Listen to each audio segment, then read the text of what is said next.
اگر آپ کو حیض آ رہا ہے تو روزہ رکھنا ٹھیک نہیں ہے۔ اتنا فرق ہے کہ نماز تو بالکل ہی معاف ہو جاتی ہے، پاک ہونے کے بعد بھی اس کی قضا جو ہے وہ واجب نہیں ہوتی ہے، لیکن روزہ معاف نہیں ہوتا، روزے کی آپ کو قضا رکھنی ہی پڑے گی۔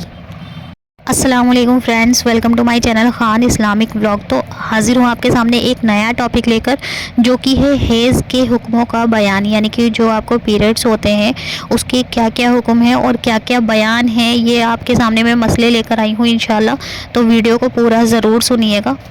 تو مسئلہ ایک ہے کہ حیض کے زمانے میں نماز پڑھنا اور روزہ رکھنا ٹھیک نہیں ہے، بس فرق اتنا ہے کہ نماز تو بالکل معاف ہو جاتی ہے، پاک ہونے کے بعد بھی ہم اس کی قضا ہمارے اوپر واجب نہیں ہوتی ہے، لیکن روزہ معاف نہیں ہوتا ہے، پاک ہونے کے بعد آپ کو اس کی قضا رکھنی پڑے گی۔ مسئلہ 2، اگر فرض نماز پڑھنے میں حیض آ گیا تو وہ نماز آپ کی معاف ہو گئی، پاک ہونے کے بعد اس کی قضا پڑھنا درست نہیں ہے۔ نفل یا سنت میں حیض آ گیا تو اس کی قضا آپ کو پڑھنی ہی پڑے گی۔ اگر آدھے روزے کے بعد حیض آیا ہے تو وہ روزہ ٹوٹ گیا، جب پاک ہو تو آپ کو اس کی قضا رکھنی ہے، اور اگر نفل روزے میں حیض آ جائے تو اس کی بھی آپ کو قضا رکھنی پڑے گی۔ مسئلہ 3، اگر نماز کے آخری وقت میں حیض آیا اور ابھی نماز نہیں پڑھی ہے آپ نے، تو تب بھی آپ کی جو نماز ہے وہ معاف ہو جائے گی۔ مسئلہ 4، حیض کے زمانے میں مرد کے پاس رہنا یعنی صحبت کرنا یہ درست نہیں ہے، اور صحبت کے علاوہ اور سب باتیں درست ہیں، یعنی ساتھ کھانا پینا لیٹنا وغیرہ سب درست ہے۔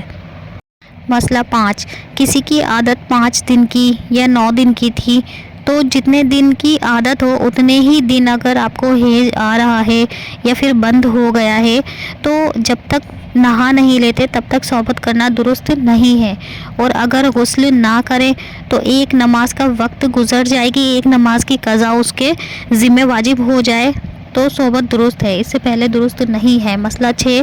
اگر عادت 5 دن کی تھی اور آپ کو حیض 4 ہی دن آ کر رک گیا ہے تو نہا کر نماز پڑھنا واجب ہو گیا ہے آپ پر، لیکن جب تک 5 دن پورے نہ ہو تب تک صحبت کرنا درست نہیں ہے،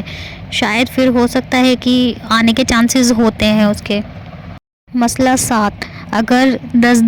دن یا رات آپ کو اگر حیض آ رہا ہے تو جب سے حیض بند ہو گیا اسی وقت سے صحبت کرنا درست ہے، چاہے آپ نہا چکی ہوں یا ابھی نہ نہائی ہوں تب بھی۔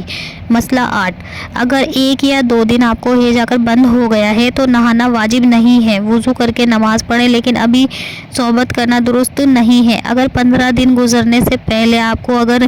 پھر سے حیض آ جائے تو جب معلوم ہوگا کہ وہ حیض کا زمانہ تھا، حساب سے جتنے دن حیض کے ہوں ان کو حیض سمجھیں اور اب غسل کر کے نماز پڑھیں، اور اگر پورے 15 دن بیچ میں گزر گئے اور حیض نہیں آیا تو معلوم ہوا کہ وہ استحاضہ تھا، تو 1 دن یا 2 دن حیض آنے کی وجہ سے جو نمازیں نہیں پڑھی اب ان کی قضا آپ کو پڑھنی واجب ہے، آپ کو اس کی قضا پڑھنی پڑے گی۔ مسئلہ 9، اگر رمضان شریف میں دن میں آپ پاک ہو گئی ہیں تو اب پاک ہونے کے بعد کچھ کھانا پینا آپ کو درست نہیں ہے، شام تک آپ روزے دار کی طرح رہ سکتے ہیں، یہ آپ کے اوپر واجب ہے، لیکن دن میں یہ جو دن ہوگا وہ روزے میں شمار نہیں ہوگا، آپ کو اس کی قضا رکھنی ہی پڑے گی۔ مسئلہ 10، اگر آپ رمضان شریف میں رات کو پاک ہوئی ہیں اور پورے 10 دن رات حیض آیا ہے تو اگر آپ کی ذرا سی رات باقی ہے جس میں کہ ایک بار ہم اللہ اکبر بھی کہہ سکتے ہیں، تب بھی صبح کا روزہ آپ کو واجب ہو گیا ہے آپ کے اوپر، اور اگر 10 دن سے کم حیض آیا ہے تو اگر اتنی رات باقی ہو کہ پھرتی سے آپ غسل کر لیں گی، لیکن غسل کے بعد ایک بار بھی اللہ اکبر نہ کہہ پائیں گی تو بھی صبح کا روزہ آپ پر واجب ہے۔ اگر اتنی رات تو تھی لیکن غسل نہیں کیا تو روزہ نہ توڑیں، بلکہ روزے کی نیت کر لیں اور صبح کو نہا لیں، اور جو اس سے بھی کم رات ہو یعنی کہ غسل بھی نہ کر سکیں تو صبح کا روزہ جائز نہیں ہے پھر،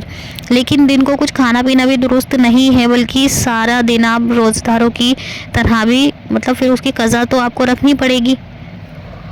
تو یہ تھی فرینڈز آپ کے سامنے کہ رمضان شریف میں ہم حیض کے ٹائم پر کس طرح روزے رکھ سکتے ہیں، کس طرح اس کی قضا رکھ سکتے ہیں، تو پلیز میری ویڈیو کو ضرور لائک کیجیے گا اور چینل کو سبسکرائب کرنا نہ بھولیے گا اور شیئر ضرور کیجیے گا تاکہ مجھے موٹیویشن ملے اس چیز سے اور میں آپ کے سامنے اور بھی اچھی ویڈیوز لے کر آؤں۔ تو پلیز میری چینل کو سبسکرائب ضرور کیجیے گا۔ ملتی ہوں نیکسٹ ویڈیو کے ساتھ، اور دعاؤں میں ضرور یاد رکھیے گا۔ اللہ حافظ۔